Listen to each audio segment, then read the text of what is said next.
वाह! मानव जाति हमेशा अपने बारे में सवाल करती रही है। यही हमें अद्वितीय बनाता है।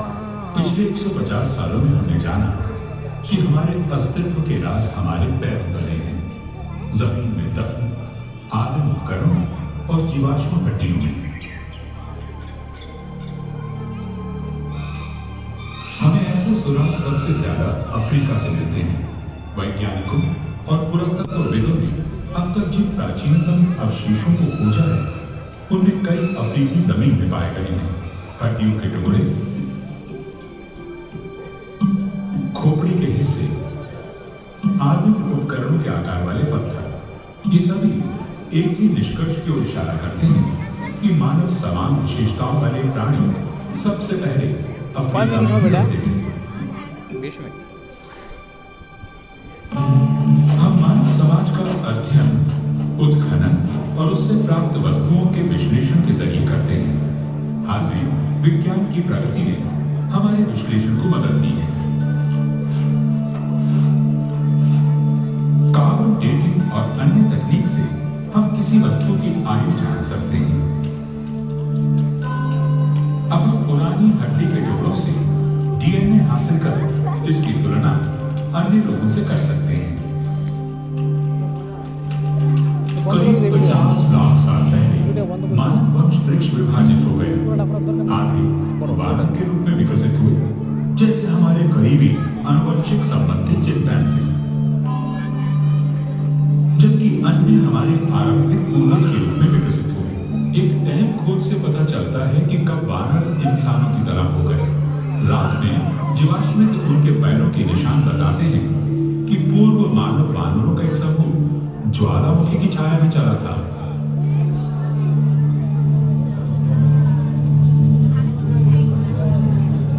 वो भी 2 पैरों पर। हम इन्हें ऑस्ट्रेलोपिथेकस या दक्षिणी बंदर कहते हैं। हम नहीं जानते कि ये 2 पैरों पर कैसे चलने लगे। कुछ वैज्ञानिकों का मानना है कि उन्होंने सीधा होना तब सीखा जब जलवायु बदलने लगी और खुले मैदानों ने जंगलों की जगह ली। कारण चाहे जो, 4 पैरों की तुलना में 2 पैरों पर खड़े होने के कई फायदे थे। इससे वे दूर तक देख सकते थे और हाथों का इस्तेमाल खाने और बच्चों को पकड़ने के लिए कर सकते थे। इस परिवर्तन में लाखों साल लग गए और कई प्रजातियां अधिक स्थिर होकर चलने लगी। इस प्रक्रिया में उंगली से पकड़ने की क्षमता खत्म हो गई। उनके निचले अंग पैर बन गए और ऊपरी अंग हाथ। उनके दिमागों के आकार और जटिलता बढ़ने लगी। वे बंदरों की क्षमता से परे जाकर सोचने लगे। शायद किसी आदि मानव ने यूं ही पत्थर से फली को मारा होगा और वो टूट गया। और जितनी बार उन्होंने ऐसा किया, उनकी याददाश्त बढ़ती गई।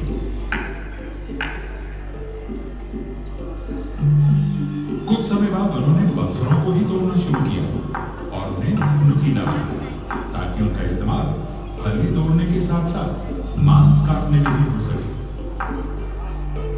हम इन्हें होमो या मानव कहते हैं। उन्हें नए औजारों से अन्य जानवरों द्वारा छोड़े गए मांस को काटने में मदद मिली। मांस खाने से उन्हें अधिक प्रोटीन मिलने लगा। कुछ विशेषज्ञों का मानना है कि इस कारण उनके मस्तिष्क के आकार बढ़ गए। उनकी तादाद बेशक कम रही होगी, मगर वे परिस्थितियों से अनुकूल होने में वानरों से अधिक सक्षम थे और वे अफ्रीकी जंगल वाले इलाकों से बाहर जाने लगे। आदि मानव को मांस की तलाश में वहां जाना पड़ता था जहां अन्य शिकारी थे। लगभग 20 लाख साल पहले होमो की एक नई प्रजाति उभरने लगी। होमो इरेक्टस सीधे खड़े होकर दूर तक चल सकते थे और इस प्रकार खतरों से भी बच सकते थे। मध्य पूर्व और एशिया में पाए गए जीवाश्मों से पता चलता है कि इस प्रक्रिया में वे अफ्रीका से बाहर फैलने लगे। जैसे जैसे वे नई जगहों पर गए, उन्होंने नए हुनर उनके औजार बेहतर हुए, जिनसे उन्हें मांस काटने में मदद मिली।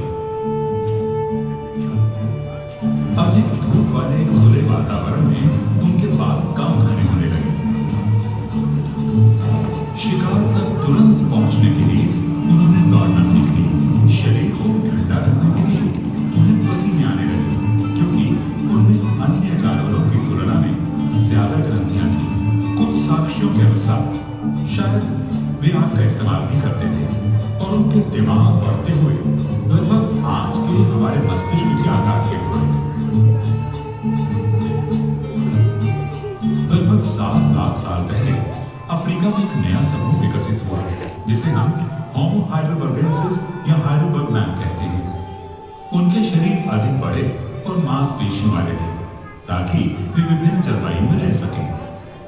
अब वे सिर्फ मरे हुए जानवर ही नहीं खाते थे, बल्कि खुद भी शिकार करने लगे। मामूली औजारों की जगह हाथ की कुल्हाड़ियों ने ले ली। वे पत्थर की नुकीली नोक और धारदार चाकू बनाना जान गए, और शायद लकड़ी के भाले भी। एवोल्यूशन यानी उत्विकास की प्रक्रिया पहले की तरह जारी रही। हजारों सैकड़ों सालों के दौरान हमारे पूर्वज अफ्रीका के बाहर यूरोप और एशिया में फैले। होमो हाइडेलबर्गेंसिस से कई नई संबंधित प्रजातियां विकसित हुई। उनकी शारीरिक विशेषताएं एक समान थी, लेकिन उनमें से कोई भी आधुनिक मानव की तरह नहीं था। इन प्रजातियों में हम सबसे ज्यादा होमो निएंडरथालेंसिस यानी निएंडरथॉल के बारे में जानते हैं, जो हमारे सबसे करीबी विलुप्त रिश्तेदार हैं। उनके शरीर छोटे और गठीले थे, और वे ठंड सह सकते थे। उनके कंधे चौड़े, हाथ छोटे और नाक काफी बड़े थे।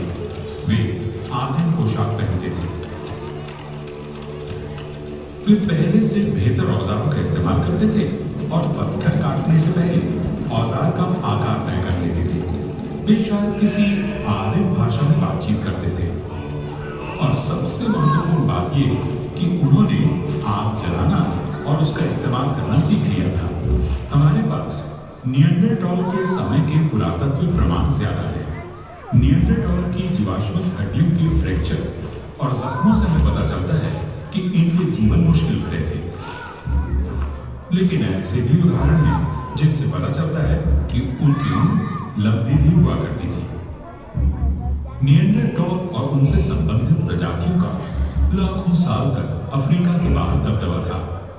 वे यूरोप से इंडोनेशिया तक अलग अलग वातावरण को सहते हुए सफलतापूर्वक रह सकते थे। लगभग 60,000 साल पहले अफ्रीका में विकसित एक नई प्रजाति बाहर फैलने लगी। ये पहले आधुनिक मानव थे, जिन्हें हम होमो सैपियंस कहते हैं। कुछ समय तक ये विभिन्न प्रजातियां साथ साथ रहीं। हमारे पास साक्ष्य है कि वे संकरित थे और विचारों का आदान प्रदान करते थे, जैसे गहने बनाने और इन्हें पहनने के तरीकों के बारे में। उन्होंने पोशाक के लिए जानवर की खाल का इस्तेमाल किया होगा। फिर निएंडरथॉल लुप्त होने लगे, शायद इसलिए क्योंकि उनके मांसपेशियों वाले शरीरों को जरूरत पड़ती थी अधिक भोजन की। आधुनिक मनुष्य लंबे लेकिन कम वजन के थे। उनके बच्चे देर से व्यस्त होते थे, इससे उन्हें विकसित होने और सीखने के लिए ज्यादा समय मिलता था। उनमें चिंतन की क्षमता आ गई थी। वे निएंडरथॉल की तुलना में बेहतर तरीके से शिकार और भोजन इकट्ठा कर सकते थे। उन्होंने हैंडल युक्त औजार, बेहतर भाले, छेद वाली सुई, हापुड़ और गहने बनाए। वे ठंडे मौसम में अनुकूल कपड़े पहनने लगे और पहली बार जूते का इस्तेमाल भी किया। उन्होंने प्रजनन के प्रतीक में महिलाओं की मूर्तियों की नक्काशी की, गुफाओं में चित्र बनाए और हाथी के दांतों या चिड़ियों की हड्डियों से बांसुरी बनाई। उन्होंने आग का अधिकतम प्रयोग और नियंत्रण करना सीखा। आदिम चूहों के पुरातात्विक खोजों से हमें पता चलता है कि वे पारिवारिक समूह में रहते थे। आग हर समय मौजूद रहती थी। उन्हें उससे गर्मी और रोशनी मिलती थी और जंगली जानवरों से बचाव भी होता था। उन्होंने ऐसी स्थितियां बनाई ताकि वे अपनी दुनिया के बारे में ज्यादा जान सकें। जीवन के बाद क्या होता है, ये होमो सैपियंस के लिए एक बड़ा सवाल था। 1 लाख साल पहले मध्य पूर्व में साफ सफाई के लिए मरे हुए लोगों को दफनाया जाता था।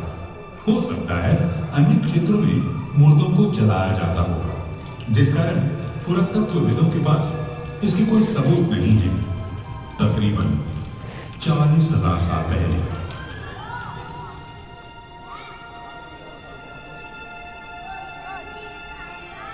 होमो सैपियंस ने इस प्रक्रिया में कुछ रस्मों को शामिल किया, मसलन शवों को सजाना और कब्र में प्रतीकात्मक वस्तुओं को रखना। लगभग 10,000 साल पहले मानव इतिहास में एक नया अध्याय खुला। कृषि और पालतू जानवरों के साथ बसा हुआ मानव समुदाय। इस समय से हमें मिट्टी के बर्तनों के सबूत मिले हैं जो खाना पकाने और उसे रखने के लिए इस्तेमाल होते थे।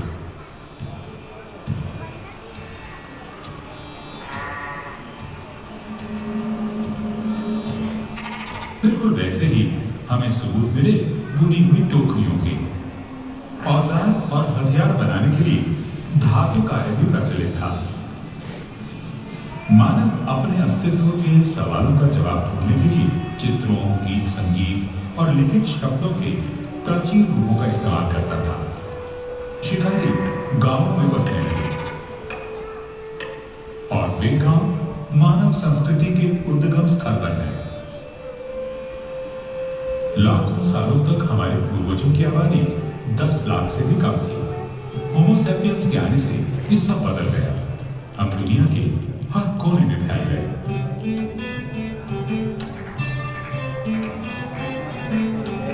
जैसे जैसे मानव आबादी बढ़ती और फैलती गई, स्थानीय समूह विकसित हुए और जैविक विविधता बढ़ी। वातावरण में आने वाले लगातार बदलावों के मुताबिक हम अपने आप को ढालते गए। इससे और अधिक विविधता आई। यह प्रक्रिया जारी है। मानव जाति निरंतर बदलाव की राह पर बढ़ रही है।